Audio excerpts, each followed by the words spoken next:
Welcome to Studio Ayuhwasi Readings and Meditations. Today we'll be exploring a treatise written in 1887 by H.P. Blavatsky entitled The Origin of Evil.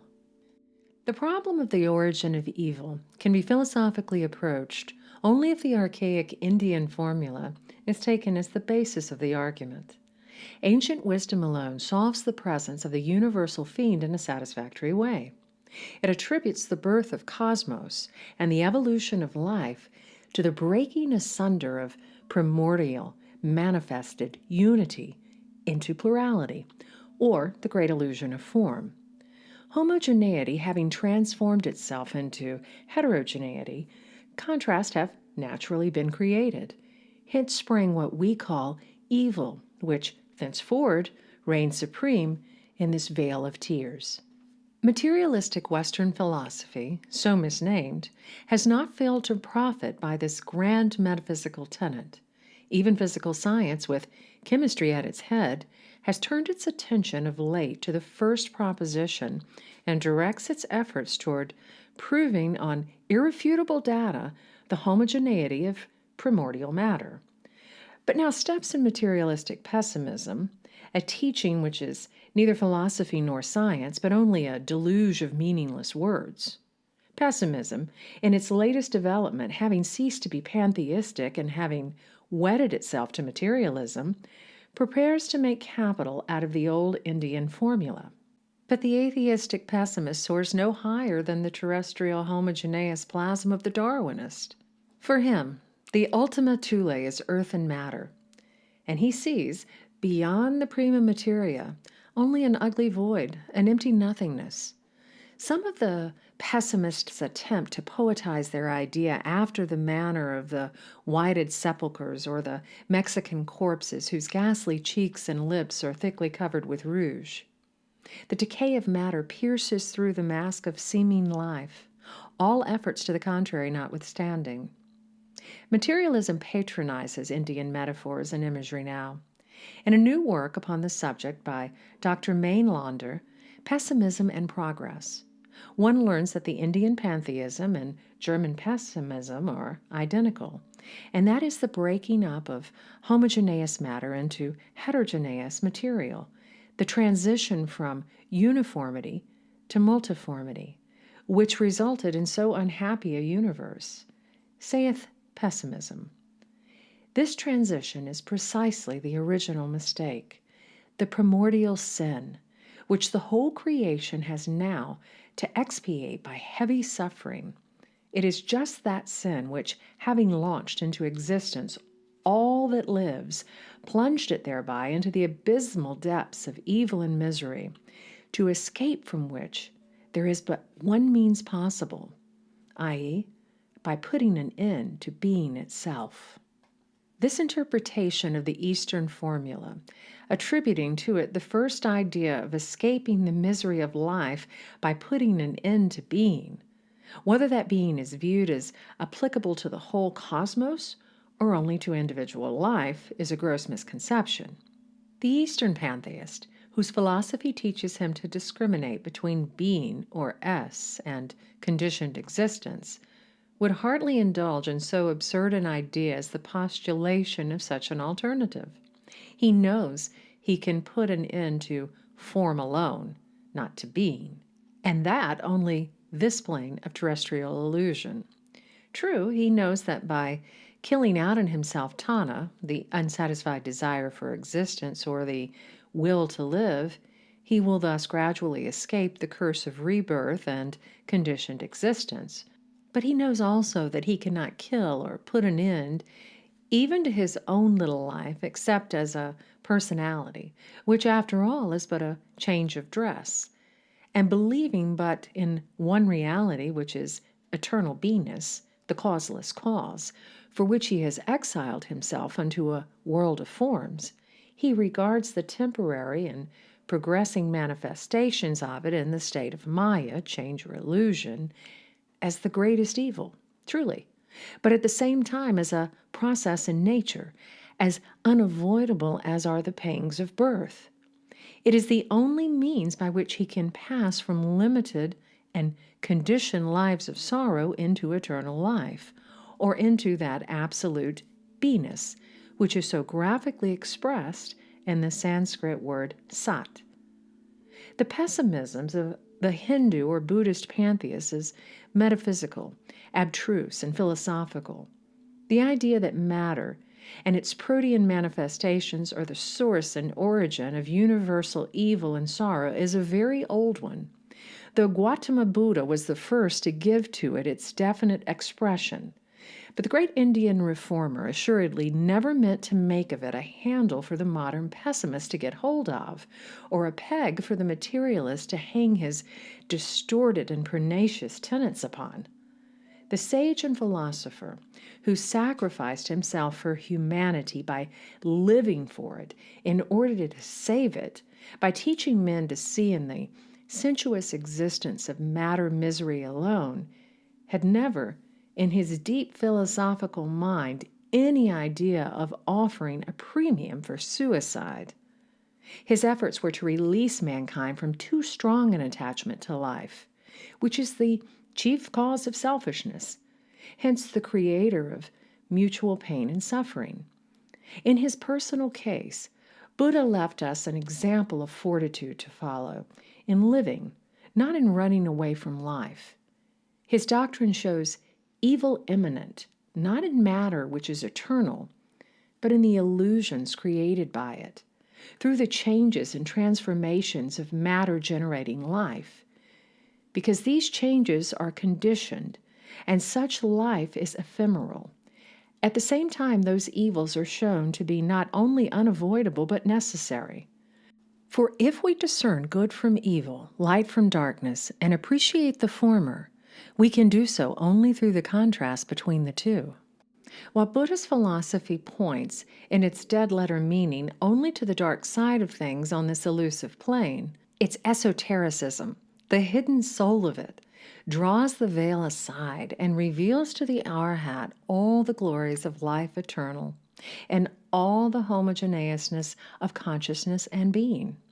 Another absurdity, no doubt, in the eyes of materialistic science and even modern idealism, yet a fact to the sage and esoteric pantheist. Nevertheless, the root idea that evil is born and generated by the ever-increasing complications of the homogeneous material which enters into form and differentiates more and more as that form becomes physically more perfect has an esoteric side to it which seems to have never occurred to the modern pessimist. Its dead-letter aspect, however, became the subject of speculation with every ancient thinking nation. Even in India, the primitive thought underlying the formula already cited has been disfigured by sectarianism and has led to the ritualistic, purely dogmatic observance of the Hatha yogis, in contradistinction to the philosophical Vedantic Raja Yoga. Pagan and Christian exoteric speculation, and even medieval monastic asceticism, have extracted all they could from the originally noble idea and made it subservient to their narrow-minded sectarian views. Their false conceptions of matter have led the Christians from the earliest day to identify woman with evil and matter, notwithstanding the worship paid by the Roman Catholic Church to the Virgin. But the latest application of the misunderstood Indian formula by the pessimist in Germany is quite original and rather unexpected, as we shall see. To draw any analogy between a highly metaphysical teaching and Darwin's theory of physical evolution would, in itself, seem rather a hopeless task. The more so as the theory of natural selection does not preach any conceivable extermination of being, but, on the contrary, a continuous and ever-increasing development of life. Nevertheless, German ingenuity has contrived, by means of scientific paradoxes and much sophistry, to give it a semblance of philosophical truth. The old Indian tenet itself has not escaped litigation at the hands of modern pessimism. The happy discoverer of the theory that the origin of evil dates from the protoplasmic amoeba, which divided itself for procreation and thus lost its immaculate homogeneity, has laid claim to the Aryan archaic formula in his new volume. While extolling its philosophy and the depth of ancient conceptions, he declares that it ought to be viewed as the most profound truth precogitated and robbed by the ancient sages from modern thought. It thus follows that the deeply religious pantheism of the Hindu and Buddhist philosopher and the occasional vagaries of the pessimistic materialist are placed on the same level and identified by modern thought. The impassable chasm between the two is ignored. It matters little, it seems, that the pantheist, recognizing no reality in the manifested cosmos and regarding it as a simple illusion of his senses, has to view his own existence only as a bundle of illusions. When, therefore, he speaks of the means of escaping from the suffering of objective life, his view of those sufferings and his motive for putting an end to existence are entirely different from those of the pessimistic materialist.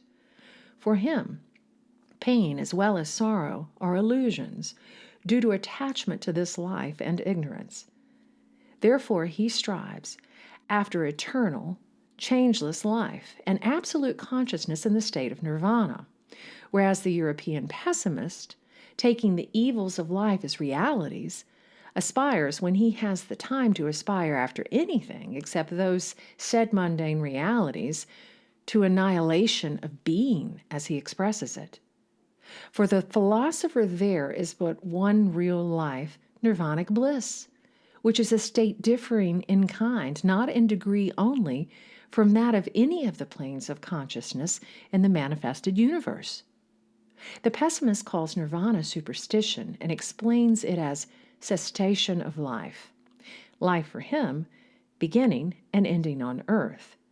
The former ignores in his spiritual aspirations even the integral homogeneous unit, of which the German pessimist now makes such capital. He knows of, and believes in, only the direct cause of that unit, eternal and ever-living, because the one uncreated, or rather not evoluted. Hence, all his efforts are directed toward the speediest reunion possible with, and return to, his primordial condition after his pilgrimage through this elusive series of visionary lives with their unreal phantasmagoria of sensuous perceptions.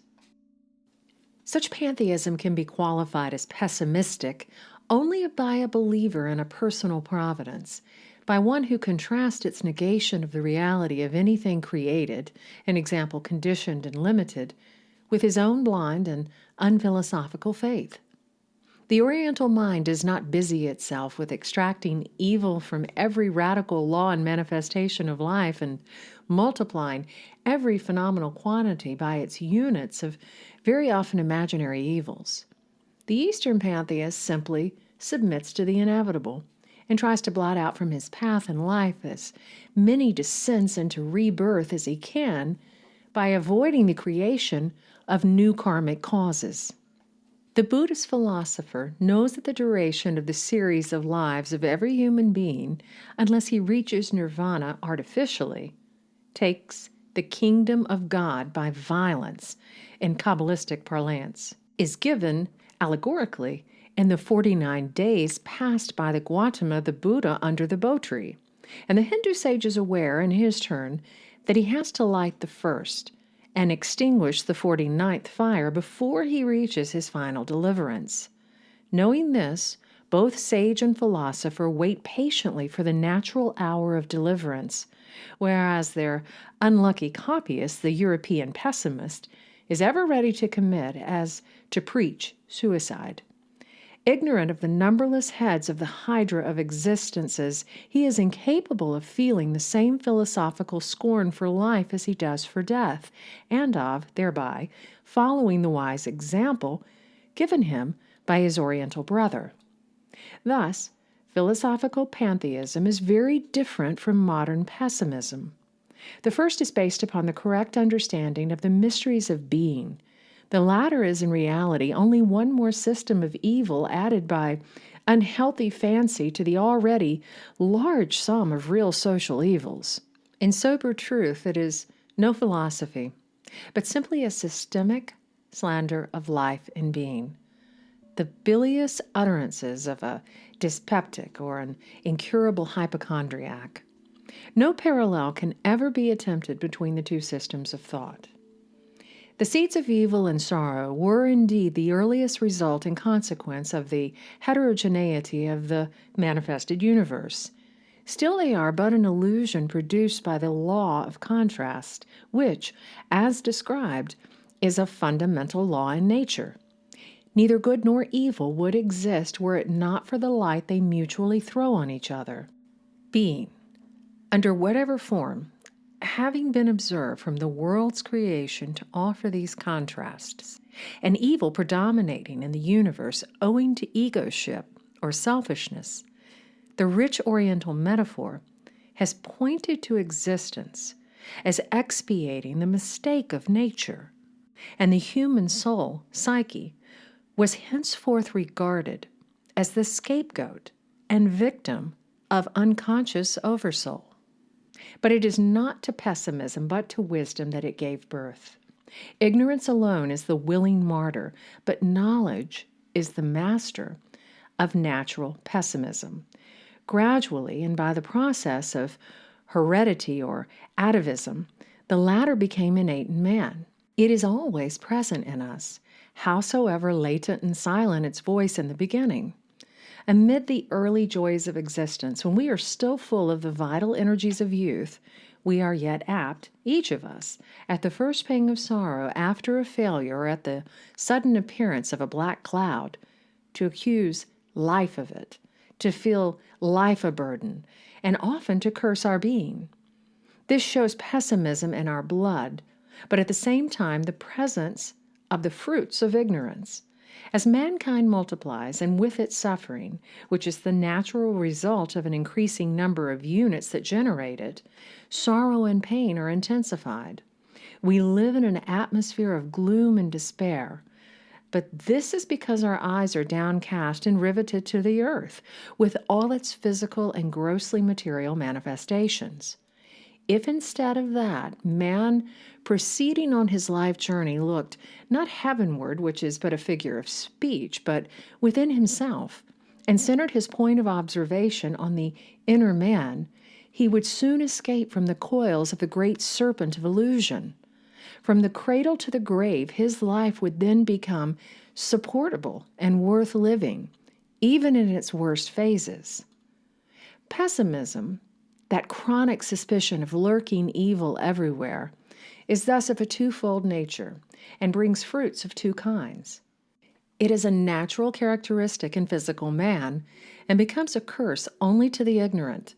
It is a boon to the spiritual, inasmuch as it makes the latter turn into the right path and brings him to the discovery of another as fundamental a truth, namely, that all in this world is only preparatory because transitory. It is like a chink in the dark prison walls of earth life through which breaks in a ray of light from the eternal home, which, illuminating the inner senses, whispers to the prisoner in his shell of clay of the origin and the dual mystery of our being. At the same time, it's a tacit proof of the presence in man of that which knows, without being told, that there is another and a better life, once that the curse of earth lives is lived through. This explanation of the problem and origin of evil being, as already said, of an entirely metaphysical character, has nothing to do with physical laws, belonging as it does altogether to the spiritual part of man. To dabble with it superficially is, therefore, far more dangerous than to remain ignorant of it.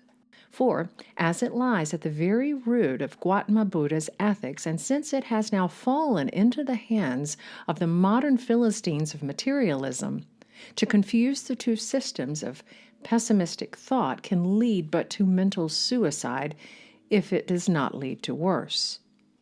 Eastern wisdom teaches that spirit has to pass through the ordeal of incarnation in life and be baptized with matter before it can reach experience and knowledge, after which only it receives the baptism of soul or self-consciousness, and may return to its original condition of a God plus experience, ending with omniscience. In other words, it can return to the original state of homogeneity of primordial essence only through the addition of the fruitage of karma, which alone is able to create an absolute conscious deity, removed but 1 degree from the absolute all.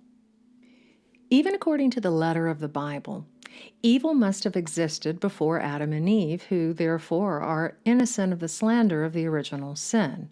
For, had there been no evil or sin before them, there could exist neither tempting serpent nor a tree of knowledge of good and evil in Eden.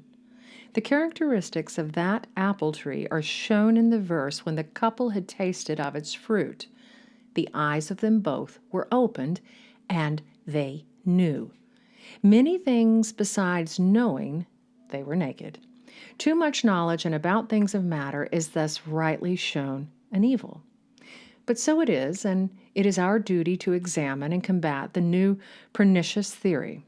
Hitherto, pessimism was kept in the regions of philosophy and metaphysics, and showed no pretensions to intrude into the domain of purely physical science, such as Darwinism.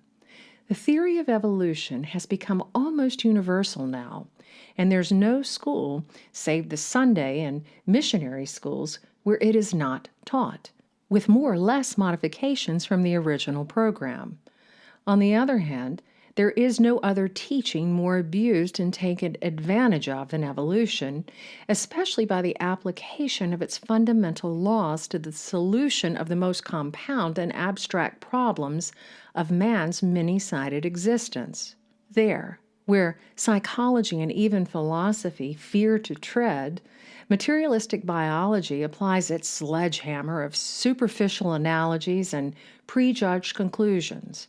Worse than all, claiming man to be only a higher animal, it maintains this right as undeniably pertaining to the domain of the science of evolution. Paradoxes in those domains do not rain now, they pour. As man is the measure of all things, therefore is man measured and analyzed by the animal. One German materialist claims spiritual and psychic evolution is the lawful property of physiology and biology. The mysteries of embryology and zoology alone, it is said, being capable of solving those of consciousness in man and the origin of his soul. Another finds justification for suicide in the examples of animals who, when tired of living, put an end to existence by starvation. Hitherto pessimism, notwithstanding the abundance and brilliancy of its paradoxes, had a weak point, namely the absence of any real and evident basis for it to rest upon. Its followers had no living, guiding thought to serve them as a beacon and help them to steer clear of the sandbanks of life, real and imaginary, so profusely sown by themselves in the shape of denunciations against life and being. All they could do was to rely upon their representatives, who occupied their time very ingeniously, if not profitably, in tacking the many and various evils of life to the metaphysical propositions of great German thinkers like Schopenhauer and Hartmann. As small boys tack colored tails to the kites of their elders and rejoice at seeing them launched in the air.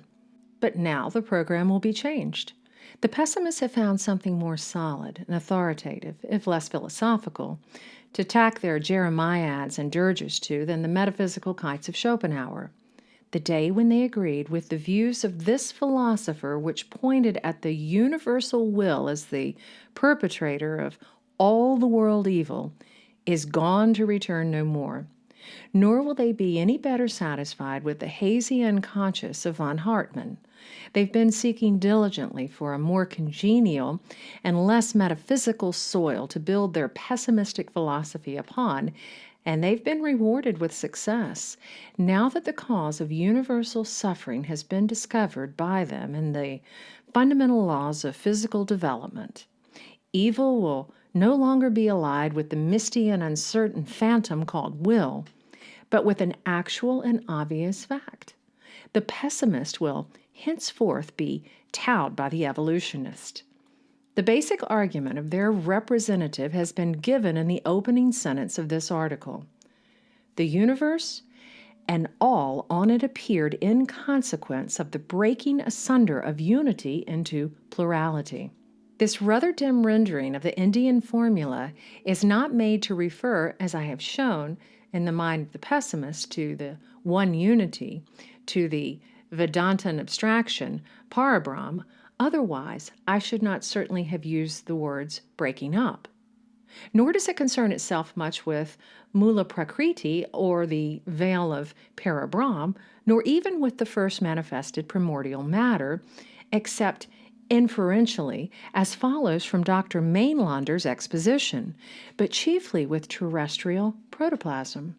Spirit of deity is entirely ignored in this case, evidently because of the necessity for showing the whole as the lawful domain of physical science.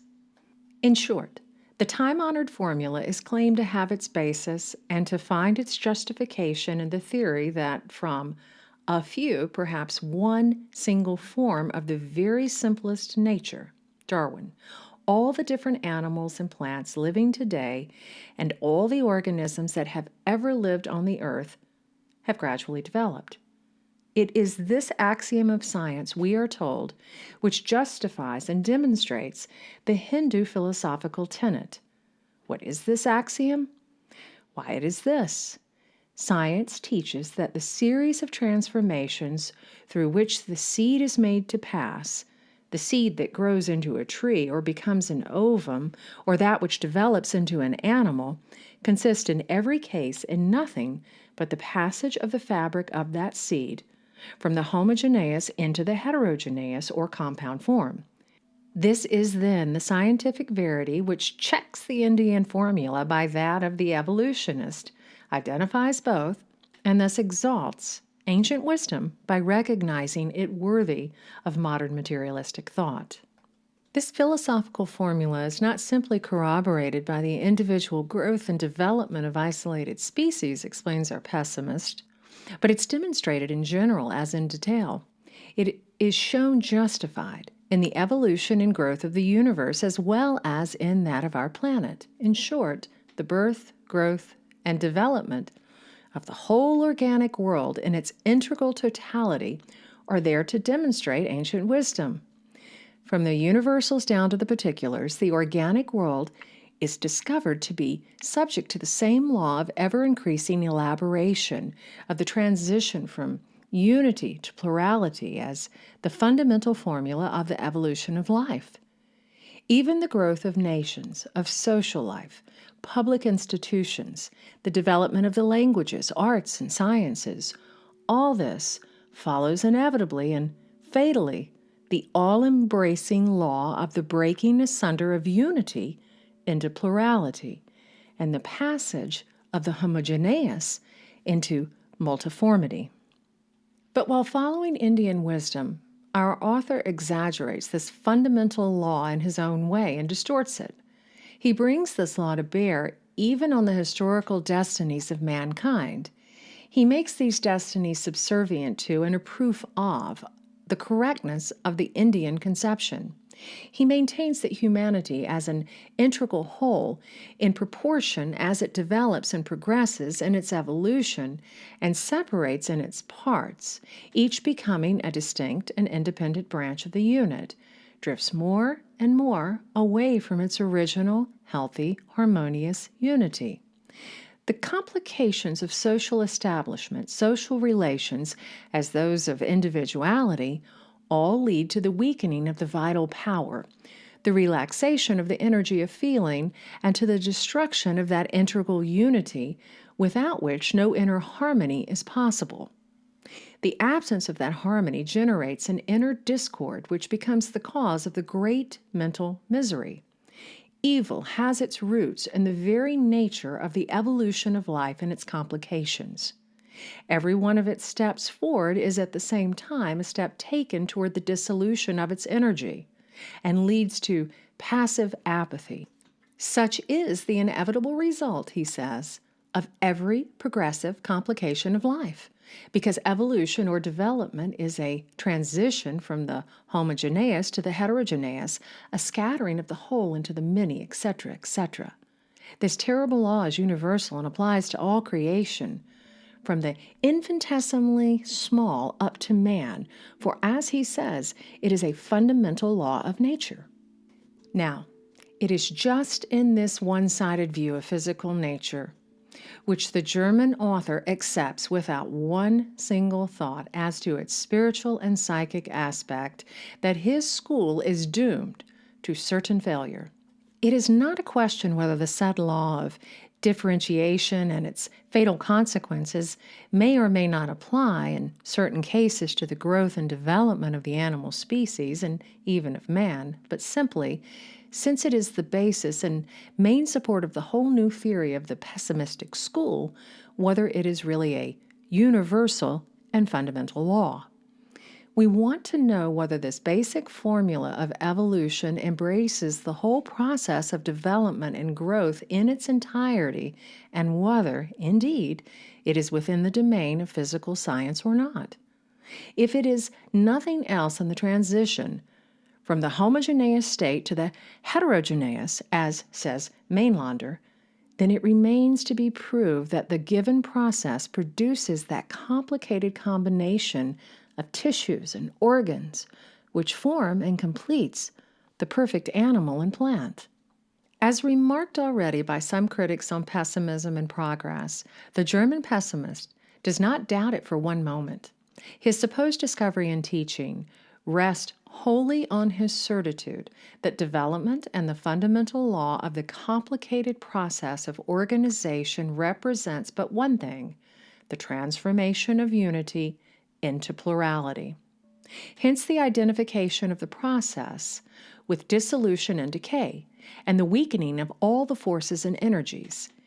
Maitlander would be right in his analogies were this law of the differentiation of the homogeneous into the heterogeneous to really represent the fundamental law of the evolution of life. But the idea is quite erroneous, metaphysically as well as physically. Evolution does not proceed in a straight line, no more than any other process in nature, but journeys on cyclically, as does all the rest. The cyclical serpents swallow their tails like the serpent of eternity, and it is in this that the Indian formula, which is a secret doctrine teaching, is indeed corroborated by the natural sciences and especially by biology. This is what we read in the scientific letters by an anonymous Russian author and critic.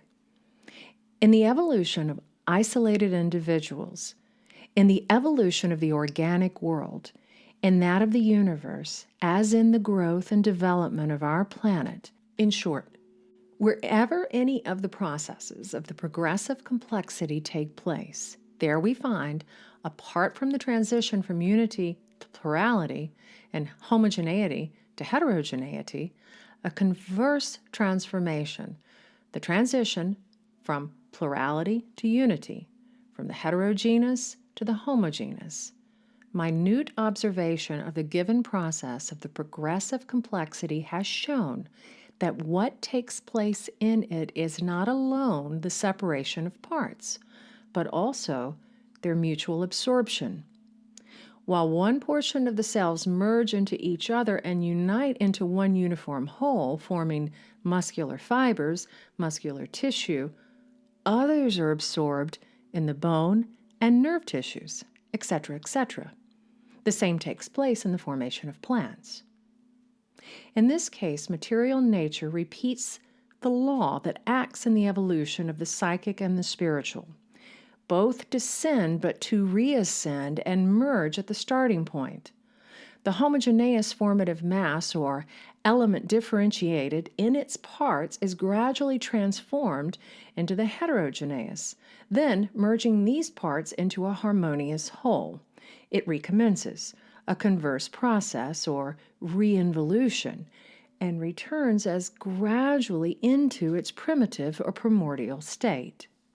Nor does pessimism find any better support in pure materialism, as hitherto the latter has been tinged with a decidedly optimistic bias. Its leading advocates have, indeed, never hesitated to sneer at the theological adoration of the glory of God in all his works. Buchner flings a taunt at the pantheist who sees in so mad and bad a world the manifestation of the absolute. But on the whole, the materialists admit to a balance of good over evil, perhaps as a buffer against any superstitious tendency to look out and hope for a better one. Narrow as is their outlook and limited as is their spiritual horizon, they yet see no cause to despair of the drift of things in general. The pantheistic pessimists, however, have never ceased to urge that a despair of conscious being is the only legitimate outcome of an atheistic negation. This opinion is, of course, axiomatic or ought to be so. If, in this life only is there hope, the tragedy of life is absolutely without any raison d'etre, and a perpetuation of the drama is as foolish as it is futile. The fact that the conclusions of pessimism have been at last assimilated by a certain class of atheistic writers is a striking feature of the day and another sign of the times. It illustrates the truism that the void created by modern scientific negation cannot and can never be filled by the cold prospects offered as a solacium to optimists. The Comtean enthusiasm of humanity is a poor thing enough with the annihilation of the race to ensue as the solar fires die slowly out, if indeed they do die at all, to please physical science at the computed time. If all present sorrow and suffering, the fierce struggle for existence and all its attendant horrors go for nothing in the long run, if man is a mere ephemeron, the sport of blind forces, why assist in the perpetuation of the farce? The ceaseless grind of matter, force, and law will but hurry the swarming human millions into eternal oblivion and ultimately leave no trace or memory of the past, when things return to the nebulosity of the fire mist whence they emerged. Terrestrial life is no object in itself. It is overcast with gloom and misery. It does not seem strange, then, that the soul-blinded negationist should prefer the pessimism of Schopenhauer to the baseless optimism of Strauss and his followers, which, in the face of their teaching, reminds one of the animal spirits of a young donkey after a good meal of thistles. One thing is, however, clear: the absolute necessity for some solution which embraces the facts of existence on an optimistic basis. Modern society is permeated with an increasing cynicism and honeycombed with disgust of life. This is the result of an utter ignorance of the operations of karma and the nature of soul evolution. It is from a mistaken allegiance to the dogmas of a mechanical and largely spurious theory of evolution that pessimism has risen to such undue importance. Once the basis of the great law is grasped, and what philosophy can furnish better means for such a grasp and final solution than the esoteric doctrine of the great Indian sages, there remains no possible locus standi for the recent amendments to the Schopenhauerian system of thought or the metaphysical subtleties woven by the philosopher of the unconscious. The reasonableness of conscious existence can be proved only by the study of the primeval, now esoteric philosophy, and it says, "There is neither death nor life, for both are illusions. Being, or beingness, is the only reality." This paradox was repeated thousands of ages later by one of the greatest physiologists that ever lived. "Life is death," said Claude Bernard. The organism lives because its parts are ever dying. The survival of the fittest is surely based on this truism. The life of the superior whole requires the death of the inferior, the death of the parts depending on and being subservient to it. And as life is death, so death is life. and the whole great cycle of lives form but one existence, the worst day of which is on our planet. He who knows will make the best of it. For there is dawn for every being when once freed from illusion and ignorance by knowledge, and he will at last proclaim in truth and all consciousness to Mahamaya, broken thy house is, and the ridgepole split, delusion fashioned it. Safe pass I fence, deliverance to obtain. HPB. Thanks so much for listening to The Origin of Evil. If you enjoy this kind of messaging and find this video valuable, please like it and subscribe to Studio Ayuhwasi. Your kind support helps others find this information more easily and is much appreciated. Be well, friends.